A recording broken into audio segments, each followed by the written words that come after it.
It was Oprah Winfrey that said, a mentor is someone who allows you to see the hope in you. Hello, welcome to Clockwise, produced by Netizens ICT. Now, do not forget that on this sanctuary of greatness, we discuss technology, lifestyle, and career. My name is Providence Essien, and I'm your host. Now, today I'm very excited about the guests we're having and the conversation we'll be having, because this, my guest, is not just my mentor, is my life coach, someone I look up to, and someone I look through. I know you are anxious to meet my guest, but as usual, you meet him after this time out.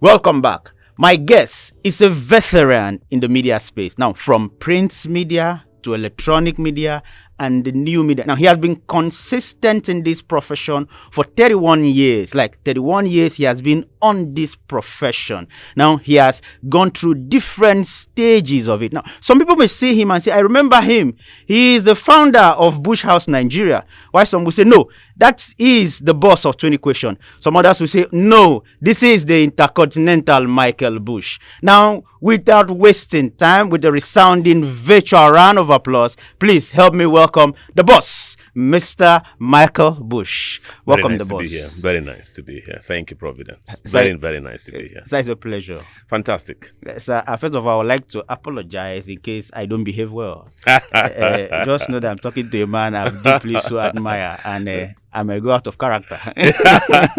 Very nice, Providence. Very nice. All right. So also, I had a problem actually choosing an area for us to discuss. Yeah. Because what will you bring the intercontinental Michael Bush to come and discuss? Which area? What area? You can't just put him in one particular area. The conversation will elaborate. We can start from mentorship, we'll move to self-development, and maybe finally you before we end the program. So let's start from this. Sir, please, what do you understand by being a mentor? Who is a mentor? Yeah, thank you for having me on your program and your podcast. Very nice to come here and to see the amount of selflessness, the amount of quality, the amount of direction a group of young people are offering themselves and are offering humanity. Having said so, a mentor is a parent, a mentor is a teacher, a mentor is a leader, a mentor is a lover, a mentor more like a mother, because you can be a parent without being a mother. You can even be a woman. You can be a mother without being a mother. Okay. Do you understand? But a mentor is all of that. A mentor is that shoulder, that guide, that just helps you see the world in a different perspective. Even makes you see yourself more than you ever saw yourself, and do the things that you never thought you could do. That indeed is a mentor, and it's such a difficult role for anybody to put themselves. Very few people are mentors, in spite of the fact that there are even more who call themselves mentors. But very, very few people are true mentors. Because it's quite a difficult role to be. Okay. So now, how do you differentiate? Because most people don't actually understand who is a mentor. They feel maybe somebody I admire, somebody that has money, he drives good cars. I want to be like this person. I start calling the person my mentor, not even having a physical connection or any form of connection with the person. Now, how do you differentiate a mentor from a role model? A role model is just somebody you model your life after the person. You may not even meet the person. I see, especially in this part of the world, people just sit in a small corner of you and call somebody in America their mentor, somebody they haven't even spoken with. A mentor gives you access. A mentor teaches you without teaching you. A mentor is the person that is just there to guide you and communicates with you. Do you understand? You must have access to the mentor. You must have a situation you can sit with the person and just understand things, even when the person has not said a word to you. So you're not going to sit down here. You can have role models abroad. You can have role models that you don't know. But mentors, you need to be in touch with them. Okay. They need to know that you are actually their mentee and vice versa. If you're not in contact with anybody, or if for instance, in politics, because we are in a state, if you like, bedeviled by politics, we are a country bedeviled by politics. Everyone discusses politics. Everyone only cares about politics. If you are here and you are a young person and you have these politicians, you want to pick them and call them a mentor, it's okay. If you are interested in their field, or if you're interested in how they live their lives, sometimes, as you said, it's about the money, it's about the flashiness and all of that. So long as that person gives you access and then is able to tell you, look, this is me. A mentor is not a pretender to the throne. A mentor is not somebody who wants you to see only the positive side of their own lives. No. A mentor is somebody who's just there, who is natural to you. It's organic. You understand? Just allows you see what you want to see. But is brilliant and honest and humble enough to tell you, be careful. It's not all that you see here that you have to go with.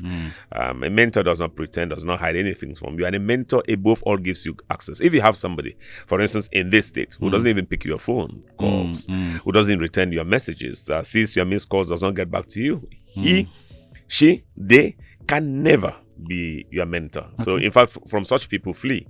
I say that all the time. A mentor is somebody who you just connect with. Do you understand? And you can do no wrong in their eyes. Do you understand? In terms of abandoning you, in terms of saying, no, I'm tired of you. Just go and all of that. But if your mentor can get angry, can say this, can shout and all that, at the end, you are still his mentee. That's how to grow. Okay, now, is it wrong to have a mentor outside your profession? Why? A mentor can even be somebody who's not been to school. A mentor is not necessarily, it's not a role model. It's not somebody.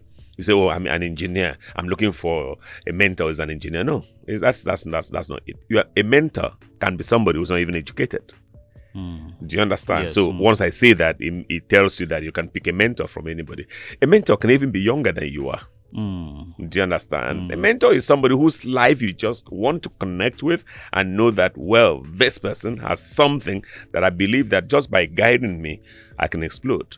And a mentor has, well, everywhere you turn here, they say first fruits. But a mentor has fruits of his labor, fruits of his years or their years as mentors. Do you understand? You can see human fruits everywhere. Oh, this one was here, this one was mentored by this one. Not just people that have nothing to show. Okay, so how do you differentiate between being a mentor and actually being a destiny helper? Because most people feel their mentors should be their destiny helper. I know that once you discuss destiny helper in Nigeria, all that comes to your mind is money. My mentor is Mr. Eddie Epeyon, somebody I'm sure has been doing radio for about 50 years now. I would say that I've known him for 31 years of my life.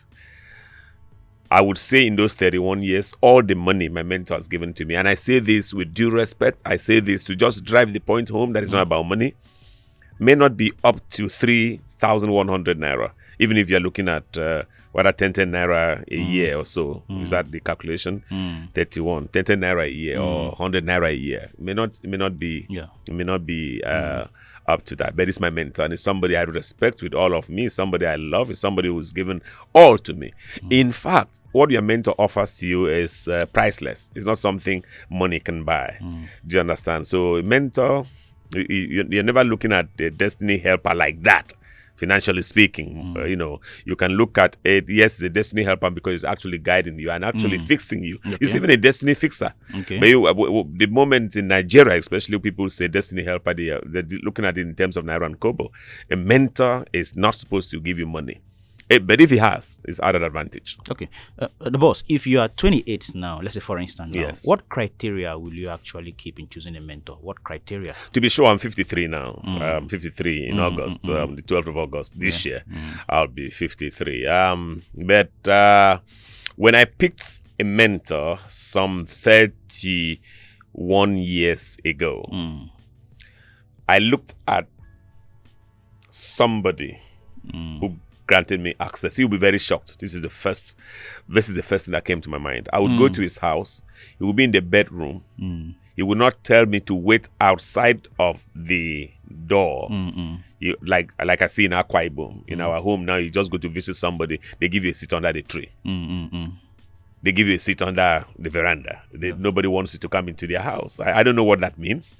I try to make sure, except you've been to my home before many times before we sit outside, because I mean, you know everywhere. But if you're just the first time, you must enter my house. That's how my illiterate parents, my fisherman father, my petty trader mother trained me. But so a mentor, you want to pick a mentor, you must pick a mentor who is a total human being. Don't go and be picking all these people who think that they are deputy and assistant God, or without them God would not even have come to die for man and all of that. Just pick somebody who is balanced, and Mr. Eddie Ekpenyong then and now is still my same mentor, because I remember as a guy just coming in from the fishing port, getting admission, fishing port in Cameroon, getting admission to the University of Uyo, and being desperate to be on radio, and just having contact with him. And he invited me. I live at that time, it was 26 or 27 Udobio Street, it was something like that. And I think it was the father of the current secretary to the state government. Prince Enobonwa. That was the property of the father. In fact, Prince Enobonwa and the family, they lived upstairs with his father and mother and all of them. No, was it upstairs or downstairs? Yes, they lived upstairs. So Mr. Ekpenyong lived downstairs with the late Nyong Ekwere. May so rest in peace. So I remember my first visit. And the way he welcomed me, told me, my own bedroom is the last inside. Please come inside. And I would go to his bedroom, say, sit on the bed. Go to the kitchen, go and fetch food. Do this one. No, I just said, no, this is the one. So for me, access was number one. The fact that I could access him even at night. I could talk to him. Excuse me, on anything. Most people cannot even approach their mentors, so they are so-called leaders. You call a leader, he's not picking. You call a mentor, he's not picking. You can't even reach them. You know that those ones are not for you, really. So you should really flee. So those are the things I looked at. Then I looked at his quality. I looked at the way he would even turn out. Even today, if my mentor were to turn out here and you would compare him with some of the people of his generation, you would think that my mentor comes 40 years earlier, and all of that, because he and is aware. My mentor is aware. If I were to sit here and have a discussion with my mentor on air, people would just be shouting, because so that's all I took into consideration. I took into consideration his brain power, his quality as a human being, his appearance, the fact that he would grant me access no matter what time, and he would listen to me and would compare notes with me, would ask me questions and listen to my answers. And never once did my mentor say, this person came and said you did this. This person came and said you said this. No, not my mentor, not Mr. Eddie Ekpenyong. And even till today, it's still like that. So I take the opportunity to thank him for his contribution, the value is added to my life, and also to say it the way he says it. Is very proud of this mentee of his as well, because of what I've also gone ahead to recontribute, as it were, to others. Okay, so still on that, let's assume you are a mentee to someone. Yes. What will you do to maintain a productive relationship, a mentor-mentee productive relationship? What will you do? Well, some of these questions are not cast in concrete. Even the answers I want to give you are neither here nor there. It just depends from mentor to mentor, from mentee to mentee. For instance, in Mr. Eddie Ekpenyong's case, I've never deliberately wanted to impress him.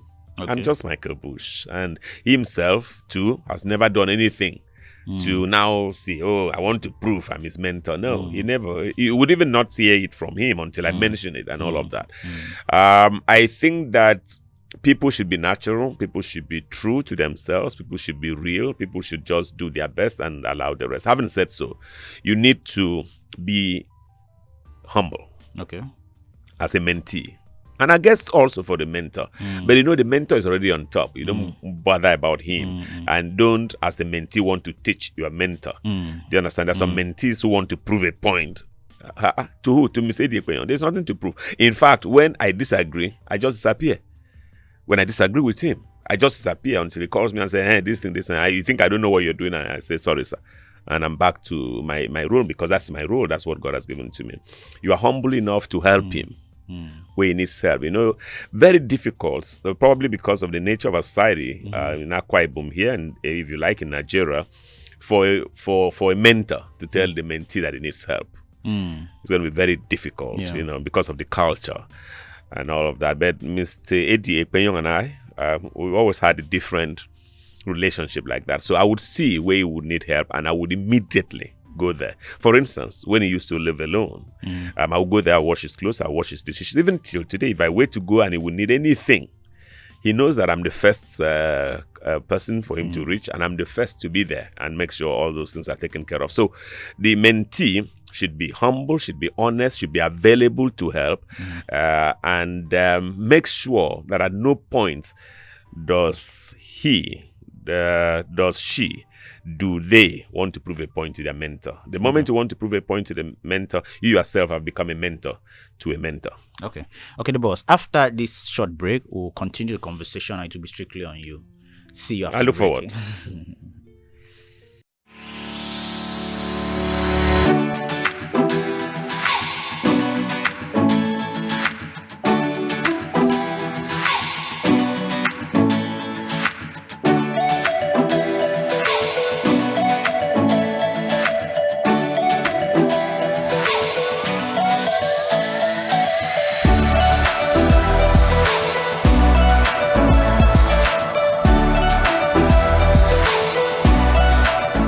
Welcome back, and please do not forget to like, subscribe, and put on the notification bell on this channel, because every week we bring amazing content. We are still on the conversation with the intercontinental Michael Bush. Welcome back.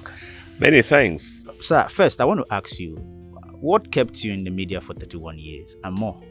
Yeah, because I'm a very consistent person. I'm very sure-footed, even if I say so about myself. I know what I want in life. I want very little. Okay. I just want, when the end comes, as it would come perhaps in another 90-something years, to say, oh, that was a good man. Do you understand? So I'm not working to be a good man with having cars, having big houses. You know, I just have a few children. Up until this point, I have just one. I'm hoping that this, in another month, I'll have a second or third and all of that. And I just keep working. We have, say, 4-man family at the end. And I'm fine like that, you understand? So, media, I believe, are like politics. Media afford you the opportunity to reach the world just from a small corner as we are sitting. And that's why I chose the work, because I know that I'll be able to, I've always been somebody who wanted to add value. And media offer me that platform to do that. The only other thing that can compare to media would be politics. But even that politics is still limited in a sense. Because, I mean, you'll be working to either a local government area or a state or even it's too much as a country. Or you get to the United Nations. And even that United Nations, there are still some countries who are not member nations and all of that. So, but you know, media, I sit here. I heard you say, oh, the intercontinental Mr. Michael Bush. Yes, that's on the global platform that my spiritual father, Dr. Abel Damina, Global Barbers, offered me. And I took that platform just like play 5 years ago. It's probably one of the biggest things I've done in my entire life. Then you mentioned 20 questions. It was this same, my mentor, Mr. Eddie Ekpenyong, who handed that platform to me about 26 years ago. And I've nurtured it beyond even his wildest imagination. When I took over 20 questions, it was just a simple radio program with just about, if we ever had audience, and there were many, it would be 50. But today we have had thousands, we've had many people, we've had hundreds and all of that. And it's on TV, it's online, you know, so we continue to do that. I believe God created me for the media and created the media for me. And that's why until the very last tooth has left my mouth, I'm going to be a media person. Even at radio, when it finally comes on stream, there will be a connection to even my bedroom, so that when I'm too weak, I'm not even able to walk, my voice will still be there. I can still make sure I come on radio to teach, to guide, to show love, to spread empathy, and to advise, because I think that's what is just lacking. People think radio is for music. Radio is not for music. I need to say that. Radio, well, it can also be for music, where the music does those things that I've mentioned. But radio essentially is for talk, for you to guide people. There are people who listen to the radio and they stop wanting to commit suicide. They don't want to kill themselves anymore. They don't want to even go on armed robbery. They don't want to do any bad evil again, just by listening to good talk on radio. Unfortunately, that's becoming less and less the standard. You know, it's very little quality on radio now. People just appear on radio and they rant, and they even use radio to gossip, to bring people down and all that. Radio wasn't meant for that. Radio is just somebody to offer hope and show people that there's a better life tomorrow. Okay, so I don't know how. I want to ask this question: how do you get your inspiration to write? Because you write for Sunday Sun column, talking nonsense. You write for other columns. You write for social media. How do you get your inspiration to keep to this particular routine? That's a great question, Providence. I'll tell you. I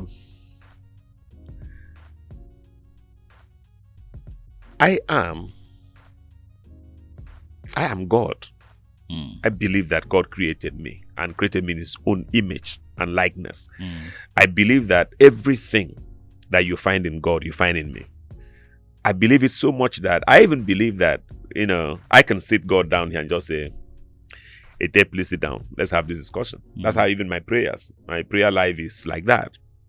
I communicate. I ask Him the things that I want. And I'm also very brilliant enough, very courageous enough to know that, well, if you're going to believe God like this, if you're going to follow God like this, you must know that it's going to be challenging because, this world is too much evil, too much satanic people, too many satanic people. So I know that, I have delays, I have problems, I have challenges, because I'm not going to agree. I'm not going to follow somebody just because you have power, you have money, or you have this. Once it doesn't sit well with my inner person, I'm not going to follow you. So my inspiration comes straight out of Jesus, out of God. And I like to carry myself the way Jesus carried himself, as simply as I can, as humbly as I can, and as honestly as I can, and make sure that I affect lives and make sure that I support people. And that inspiration just comes like that. For instance, you mentioned Talking Nonsense, my Monday column in Sun newspapers. I write that column every Sunday. I write that column every Sunday. That's the only time I write that column. Normally, if you're writing for a Monday paper in Lagos, they expect you to submit on Thursday. But the editor, he just says, "Oh, the boss, there's not so much to work on the way you write. Just send it that time." So I send it at 4 p.m. and that's the deadline or the timeline. That's the list, the latest I can send it. The moment I send it, they just put it. And it comes out on Monday morning. By midnight, it's already out. People can read around the world. I also write just now. I've started writing for the Pinnacle Times. The Pinnacle Times is an online newspaper, again, based in Lagos. They reached out to me and all of that. I tried to run away from that. But I just eventually said, okay, I've done so much on Ask the Boss. I can start publishing that. And then so I chose to do that. Now, the inspiration just comes suddenly. It comes, I just will make up my mind, what area am I speaking on? And immediately, God just gives me the content. Immediately. And I'm just lying in my bed or I'm sitting up. I have too many people in my life who bring me trouble. Do you understand? Sweet trouble. My wife is there. Even when you're acting like a child, disturbing you and all of that. So, and then there are visitors or the Sunyime or the Springs or there's even counselor. People around me, they just come there and tell you, oh, this one. So I take all of that in. And so sometimes a guest comes to see me on Sunday at 3 o'clock and I need to submit this at 4. So I'm telling you, speak on. I can hear you. I'm writing my column. So as you so you say I'll respond. I said, so sometimes when you are conflicting, you bring a conflict with my thoughts and what I'm writing. I just ask you, please, can you just hold on 5 minutes, 10 minutes? Let me just finish. And I go on that. So the inspiration comes directly from God, directly, and I'm thankful for it. It has never failed. I hear people have writer's block, something like that. You don't know what to write. I've never had it. I would never have it because, as I said, mine just comes straight from the real source. Just like as we're sitting down, you are doing this recording on a Tuesday. I'm already thinking what I'm going to be writing on Sunday, and I'll be writing on "Don't Kill Yourself." Yes, don't kill yourself. I can give you a few ideas. For instance, don't kill yourself about love. Even the people that love you, you don't know them. You may hate them. The people that you hate may love you. The people that hate you, you may love them, and vice versa. So don't kill yourself on marriage. You can say, marriage, I must get married, but it's not in heaven. It's not even important. It's just here. And secondly, the people who actually get married, They may not even be educated. Yeah. They may not even be as pretty as you are, as handsome as you are. They may have nothing. In fact, somebody can be married because her nails are clean, or that she smiles well, or indeed that it was because of the way she walks. And then you are killing yourself over something that nobody's even looking at, and many things like that. So don't kill yourself. I'm going to bring out those realities that, there are sometimes, for instance, you sit down over these politicians, you want to kill yourself for them, you are even killing somebody. That person you are killing is your helper tomorrow. The person you are helping, you are killing that person for, is your destroyer tomorrow. That's the reality. You see it everywhere in this state. You see it everywhere in this country. Go to Edo State, come to Akwa Ibom, go to Abuja, go to Katsina. You see all of those realities and all of that. So it's for you to just sit down and open your two eyes and say, okay, this thing is a ride. Life is calm. Do you understand? One step at a time, follow it. Because you want to go and say, oh, I know life. Life just leaves you bare. Do you understand? You work hard, you do everything, but you have nothing to show for it. But you don't work hard, boom, you have everything to show for it. But then eventually you come to when the end comes, as I wrote I think yesterday at the point of this recording, everything is nothing.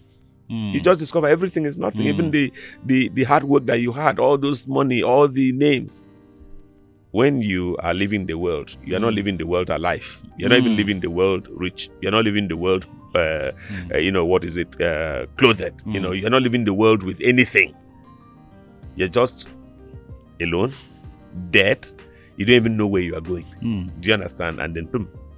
So all the nonsense, all the hate, all the things you did, what did it come to? So that's my inspiration. My inspiration comes from God. And I know it's simplistic to say that, but I mean it with every fiber in me. My inspiration comes from only God.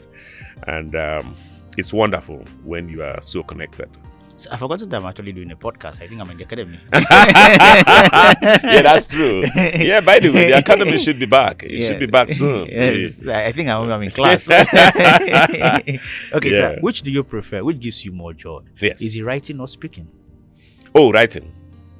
But I feel you're a better speaker. Yeah. Yeah. Well, somebody just said in my local government area in Uruan yesterday that he feels I'm a better writer. I said, okay, those things come differently. I know who I am. Okay. I'm better at both. I'm better. I just keep pushing and all of that. But writing goes to the soul. Goes beyond the people that I'm speaking with. For instance, radio, even then it's controlled. I speak, it disappears, except somebody has recorded it. TV or this podcast, But writing you can have that piece of writing in another 1,000 years. People will bring it and begin to quote. And you yourself, wherever you be that time, you'll be saying, I know him when you are sitting down, because I believe that you can still sit down and get some realities. but let's not get into that. So you are just sitting down there and say, I know. 2,000 years ago, yes, I remember that discussion and all of that. But so we keep pushing, whatever it is. The people who think that they love the writing, they take it. The people who think they like the voice, they love the voice, they take it. The people who think that they love both speaking and writing, they also would glean whatever they can. I think I love both. Yeah, sure. Okay, the boss. Now, how does it feel working with a man that is so controversial, like Dr. Abel Damina? How do you feel when you sit, you're talking to him, and you know that particular issue he's talking about caused so much controversy? I love him. I think this is also a fine point to apologize to him. It took him quite some work. It took him about 6 months to convince me to work with him. It took me. That's my next question. Yes, because I know you're not. Yeah, so but I regret the fact that I even gave him that kind of trouble, because I'm the best for it. I'm the better for it. I'm the greatest gainer. I really gain. I really am happy that I am working with him. He's an absolute teacher. He's the kind of person everybody should listen to. We should know him, not just because of what he's saying. I wish it was possible to also expose people to his privacy when he's in his private moments. I wish it was possible to expose people to those moments. Hey, Global about Dr. Abel Damina is a better person off the microphone. He's even a better person Do you understand? He exemplifies Jesus. He personifies Jesus. The things he teaches, he practices them. Do you understand? For instance, I keep saying it. If I've done, when we just used to be two of us, perhaps so far we have done about 1,000 editions, 1,000 editions of Ask the Counselor. 1,000 over 1,000 times he walked me to the car. This will be my 5th year with him on the program. Every time we finished that program, he will walk me to my car. And behind closed doors, he's a soft person. He's helping you. I've said it, even our radio project, I know how much money he's put on it. No announcements, nothing. He's not doing business. He's not doing partnership with me and all of that. So it's a gift to humanity. I've never met a pastor like him. Never in my entire life, in my 53 years on earth. Never met a pastor. Pastor who is quite honest and frank and real. Yeah, he gives me an idea that that's how Jesus was. So that's why I try to push myself to being in that level. Very humble man. Very humble man. And I've never seen him as controversial. I just think people who don't think through things, don't listen to him. You understand? I'm there. I hear everything he's saying.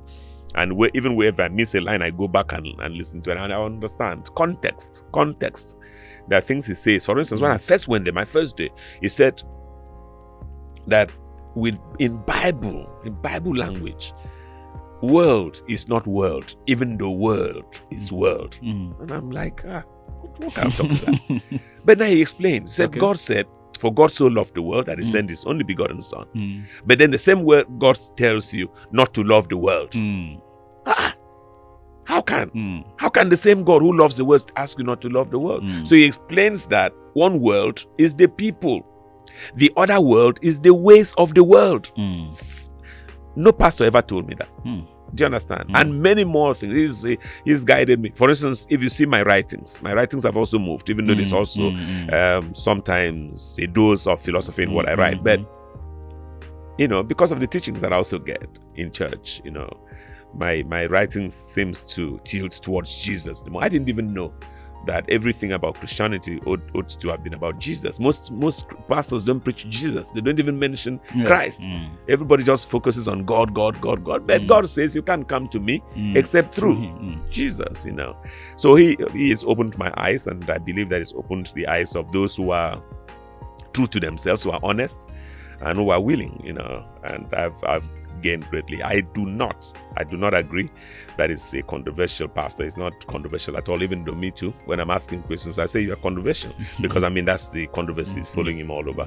But he's a great man. Okay, the boss. Now, this generation, should I say this particular time, everybody is actually about money. Everybody's actually about success. And the definition of success has changed. Absolutely. To mean finance and the rest of it. If you were a young person, how would you differentiate yourself? Well, I consider myself a young person. I'm 53. In my mind, I don't feel like that. And I remember that just 30 years down the line, I would have been 23. I was 23. And the same mindset I have is the same mindset I had. The same. I never looked at money. Because, what is money? Any fool can make money. And some people are so rich, as one writer said, that all they have is money. Do you understand? Mine is just to focus on adding value, on bringing quality, on giving guidance, on spreading love, empathy, sympathy, and all of that. And just generally thinking, like Michael Jackson's song, to make the world a better place. That's all. Do you understand? I'm not focusing on money. So to make money, I have to destroy my brothers, I have to do blackmail, I have to join the occult. No, I'm not going to do that. I apologize. Do you understand? I apologize again. But even if you gave me 10,000 opportunities, I will still reject them and stay with Christ. Do you understand? Because what do I even need that much money for? Yes. What do I need so much money for? A big house to do what with it? Big cars to do what with it? Do you understand? So I just stay focused, work hard, and try to add value. And I noticed that when you look at history, the greatest people in this world, in human history, had no money. Yeah. Jesus had no money. But look at the value, look at the meaning he added to the human life and all of that. So that's what I want to do. I've never been driven by money. I've never been moved by money. As a matter of fact, I've rejected big money payments because of this or that. And I'm still going to reject even if it happens tomorrow. I'm never going to steal. I'm never going to do any wrong thing because I need to make money or I need to join or have political power or do, I'm never going to do that. I just believe that the way that I'm going, the way of Christ, of living day by day, just believing God and then working hard and staying clean is the way to go. And I believe that the generations that come after me, especially the generations of my mentees, would rarely, if they don't remember to thank me now, to appreciate me now, to celebrate me now, they would surely do when I'm gone. Okay. Now, the final question before we go, I want you to give me your perspective about life. What is your perspective about life? What can you define? What can you describe life to me? Life is an empty dream. Life is a gift.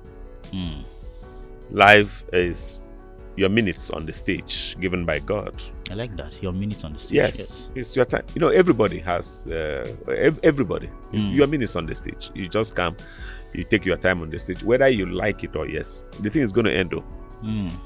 It's going to end. And when you are out time, when the curtains fall, lights go out, as I wrote recently, you must make sure you have accepted Jesus Christ as your Lord and Savior, that He came to the world because of you. He was killed, He died because of you. He was buried because of you. He resurrected because of you. He ascended because of you. He lives in you. That way, when you finally die, when you finally slip into that darkness, you can be sure light is going to guide you all the way. But if you say, no, I don't believe in Jesus, He did not die for me, I was not there. Okay. When you slip into that darkness, darkness follows you all the way. And so it's quite easy. You must choose one. So I've already chosen that light. So that light is there for me, even physically, and it's there for me spiritually. And then as Global Baba taught recently, I'm enjoying the best of both worlds. I'm enjoying the best of two worlds. I'm on the side of God. I have light physically. And when my time comes to leave this stage, to leave this world, I just go into light, and that light follows me eternally. Very easy. Thank you very much, the boss. Thank you for coming. Although I've actually forgotten about the questions I wrote to ask. Yes, there'll be part two. There'll be many more sessions. Okay, thank you. I'll invite you again. Please. Absolutely. It was nice. It was nice to be here. Thank you for what you're doing. Thank you for the value you add, and I continue to wish you success, and we'll see at Bush House Nigeria in what ways we can support you to make your work here easier and better.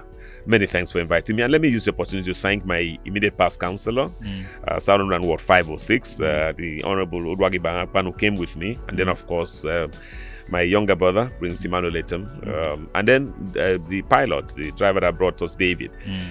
Thank you, Providence, for having me. Thank you very much, the boss. On that note, we'll come to the end of today's exciting episode. Please do not forget to like, subscribe, and put on the notification bell on this channel, because every week we drop amazing content. And also, do not forget that the illiterate of the 21st century are not those who did not go to school or those who will not go to school, but they are those who have refused to evolve as their environment is evolving. My name is Providence Essien. See you again.